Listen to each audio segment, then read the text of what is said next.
Brought to you by Infinix.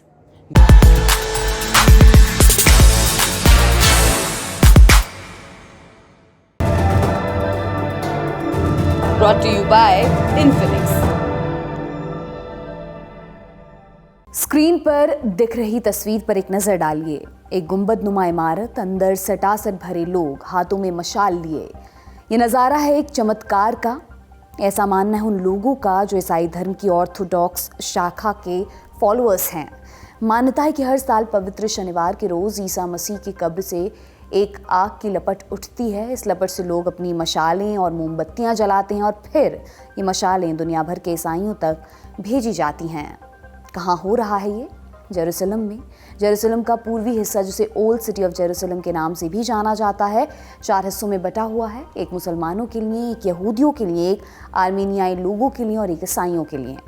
ईसाइयों वाले हिस्से का महत्व 2 चीज़ों के चलते है। पहला, वाया डोलोरोसा, वो रास्ता जिस पर ईसा सलीब लेकर चले थे, यहीं मौजूद है। दूसरा, चर्च ऑफ होली सेपल्कर, यानी वो ज़मीन जहां मान्यता है कि ईसा को दफनाया गया था और 3 रोज़ बाद कब्र से वो लौट आए थे। ये वही चर्च है जिसकी तस्वीर शुरुआत में हमने आपको दिखाई थी।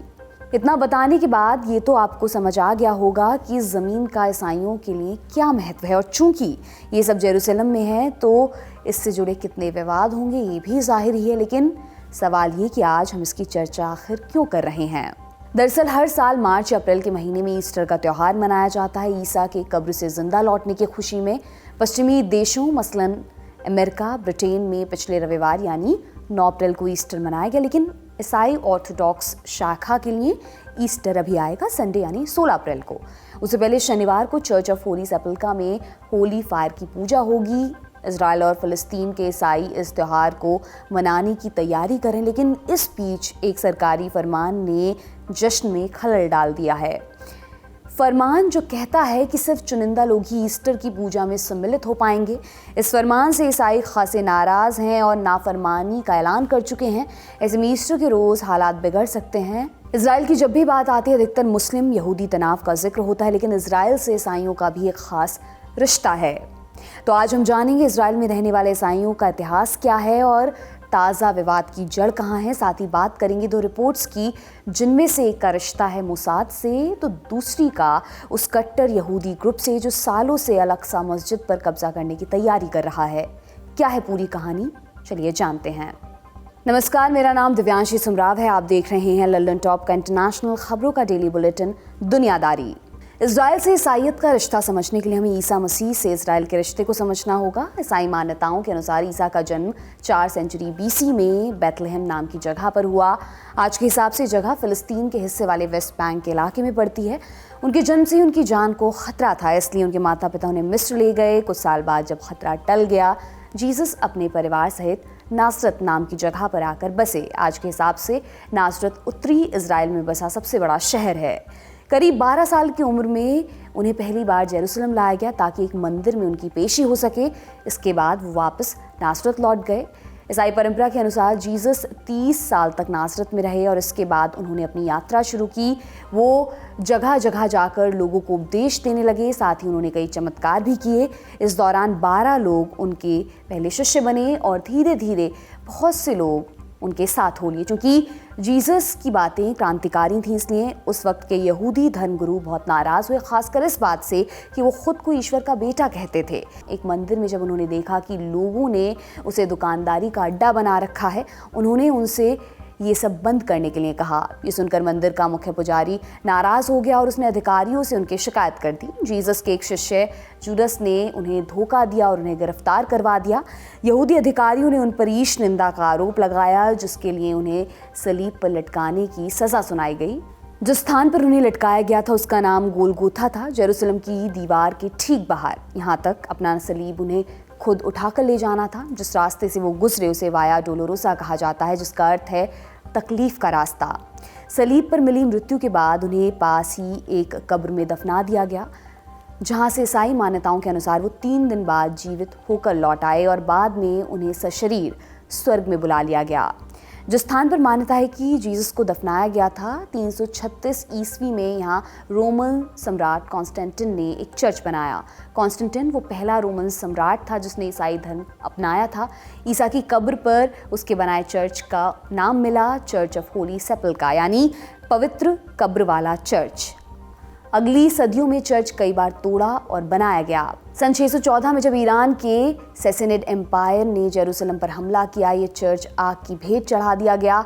630 में से फिर बनाया गया। 635 में जब जेरूसलम पर इस्लामिक शासकों का कब्जा हुआ, उन्होंने इस चर्च को यूं ही बरकरार रहने दिया। एक किस्सा है कि जब खलीफा उमर इस चर्च के दर्शन के लिए पहुंचे, उनका नमाज पढ़ने को जी चाहा, लेकिन जैसे ही नमाज का वक्त हुआ, खलीफा चर्च से बाहर निकल आए। इसका कारण ये कि उन्हें डर था कि कहीं उनके नमाज पढ़ने से आगे की पीढ़ियों को कोई गलत संदेश ना चला जाए, वो चर्च को मस्जिद ना बना दें।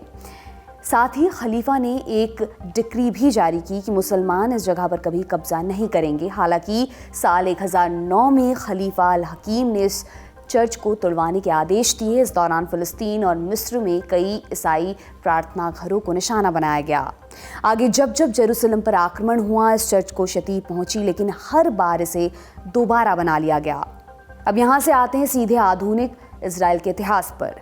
साल 1948 में इजराइल की स्थापना हुई। यूँ तो इजराइल अपने फाउंडेशन डॉक्यूमेंट के हिसाब से एक यहूदी राज्य था, लेकिन साथ ही यहाँ और धर्मों को मानने की आज़ादी भी दी गई। लिहाजा इजराइल की स्थापना के बाद फ़िलिस्तीन और इजराइल के इलाकों में बसे कई ईसाई यहीं रह गए।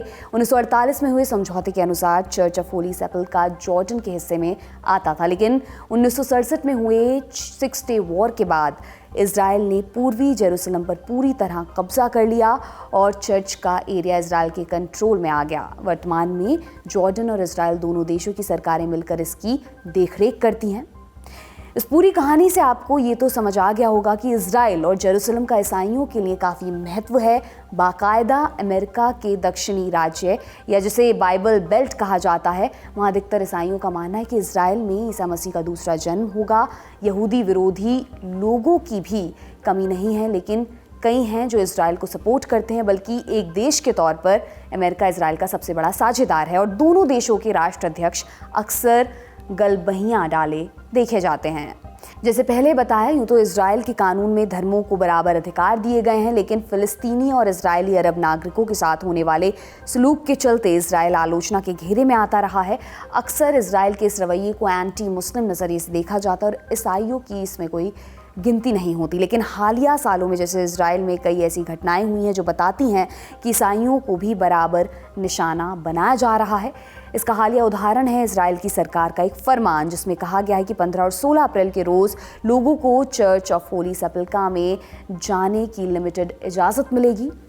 15 अप्रैल जैसा कि पहले बताया गया होली फायर का दिन और 16 को ईस्टर है। होली फायर की परंपरा 2000 साल पुरानी है।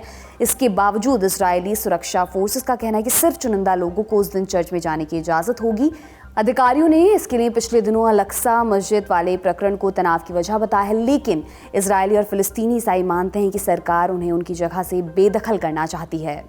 उनके पास ऐसा मानने के वाजिब कारण भी हैं। यूँ तो इजराइल में ईसाइयों की स्थिति अच्छी मानी जाती है। वहाँ लगभग 2 लाख ईसाई रहते हैं, कुल जनसंख्या का 2%। लेकिन हालिया सालों में ईसाई धर्मस्थलों को निशाना बनाने की घटनाएं सामने आई हैं। प्राइस टैगर नाम से बुलाए जाने वाले कुछ कट्टर यहूदी संगठन गैर यहूदियों को निशाना बनाने लगे हैं। प्राइस टैगर का मतलब कीमत वसूलने वाले। साल 2015 में इन लोगों ने एक चर्च में आग लगाकर उसके आगे तख्ते लटका दिए थे, जिसमें लिखा था सभी झूठे ईश्वर मिटा दिए जाएंगे। इजराइल में जब से नई सरकार आई है, इनके हौसले और बढ़े हैं। इसी साल मार्च महीने में 2 यहूदी युवकों ने एक चर्च के पादरी पर हमला किया था। उससे पहले फरवरी में ईसा मसीह की मूर्ति तोड़ी गई थी। वहीं माउंट जायन, जहां ईसाई मानते हैं यीशु ने अपना आखिरी भोज किया था, वहां मौजूद ईसाई कब्रों को मार्च महीने में उखाड़ डाला गया था। इसके अलावा गैर यहूदियों पर थूकने जैसी घटनाएं भी पिछले सालों में काफ़ी बढ़ी हैं। बहरहाल इजराइल में तनाव है, कुछ सरकार विरोधी प्रदर्शन के चलते और कुछ अल अक्सा प्रकरण के बाद। इस बीच अगर संडे को होने वाली ईस्टर समारोह में कुछ अनहोनी हुई तो तनाव और बढ़ सकता है, खासकर तब जब चर्च की तरफ से घोषणा कर दी गई है कि वो इजरायली फोर्सेस के किसी फरमान को नहीं मानेंगे और ईस्टर मनाने के लिए सभी ईसाइयों को चर्च में बुलाया जाएगा। दूसरी तरफ अल अक्सा प्रकरण का विवाद अभी भी नहीं थमा है, जिसकी पूरी रिपोर्ट हमने कुछ दिन पहले आपको दी थी। इस घटना के बाद युद्ध जैसी किसी संभावना ने तो साकार रूप नहीं लिया, लेकिन एक रिपोर्ट बताती कि ऐसा ही चलता रहा तो युद्ध रुक नहीं पाएगा। ये रिपोर्ट पेश की है अल जजीरा ने। रिपोर्ट के मुताबिक सोमवार और मंगलवार को 2000 यहूदी लोग अल अक्सा मस्जिद के कंपाउंड में घुसे। ऐसा इजरायली सुरक्षा फोर्सेस की घेराबंदी में किया गया, जिसके बाद तनाव इतना बढ़ा कि प्रधानमंत्री बेंजामिन नेतन्याहू को फरमान जारी करना पड़ा। इसमें कहा गया कि रमज़ान के महीने के ख़त्म होने तक कोई भी यहूदी अल अक्सा कंपाउंड में नहीं जाएगा। अल जजीरा की रिपोर्ट बताती है कि अल अक्सा में घुसने वाले टेम्पल माउंट ग्रुप नाम के संगठन के सदस्य थे, जो एक संगठन ना होकर असल में कई संगठनों का गठजोड़ है। इनमें सबसे बड़े ग्रुप का नाम है टेम्पल माउंट फेथफुल, जिसकी स्थापना 1967 में हुई थी। इस संगठन का उद्देश्य अल अक्सा मस्जिद पर कब्जा कर पुराने यहूदी मंदिरों की पुनर्स्थापना करना है। इस संगठन के तार इजराइल की सरकार तक फैले हुए हैं, बल्कि इजराइल के वर्तमान रक्षा मंत्री बेन ग्विर तो पहले ये बयान भी दे चुके हैं कि अल अक्सा मस्जिद अस्थायी है और जल्द ही वहाँ यहूदियों का मंदिर होगा। अब बात एक दूसरी रिपोर्ट की। ये रिपोर्ट असल में अमेरिकी सरकार के खुफिया दस्तावेज, जिन्हें लीक बताया जा रहा है। क्या है इन दस्तावेजों में? इनमें अधिकतर यूक्रेन रूस युद्ध से जुड़ी चीज़ें हैं, लेकिन कुछ बातें इजराइल को लेकर भी दर्ज हैं, जिन्होंने इजराइल में बवाल मचाया हुआ है। लीक दस्तावेजों में लिखा है कि इजराइल की खुफिया संस्था मोसाद अपनी ही सरकार के खिलाफ प्रदर्शन को बढ़ावा दे रही थी। रिपोर्ट के अनुसार मोसाद के अधिकारी लोगों को विशेष रूप से भड़का रहे थे ताकि वो नए संविधान संशोधनों का खुलकर विरोध करें। इजरायली सरकार ने इस लीक को झूठा करार दिया है। प्रधानमंत्री के ऑफिस से जारी पत्र में कहा गया है, मोसाद या उसके अधिकारियों ने अपने गठन से अब तक कभी किसी प्रदर्शन में हिस्सा नहीं लिया, ना ही उसे बढ़ावा दिया। नेतन्याहू का ऑफिस इस लीक से कन्नी काटने की कोशिश कर रहा है, लेकिन आने वाले दिनों में इसकी आंच और तेज हो सकती है, खासकर तब जब अमेरिकी सरकार की तरफ से इसके झूठा होने जैसी कोई बात नहीं कही गई है। बाकायदा अमेरिकी सरकार ने लीक कैसे हुई इसकी जांच भी शुरू कर दी है। बहरहाल हम ख़त्म करते हैं आज के दुनियादारी के एपिसोड को यहीं पर। कल आपसे फिर मुलाकात होगी, इसी उम्मीद के साथ विदा लेती हूँ। शुक्रिया, शुभ रात्रि।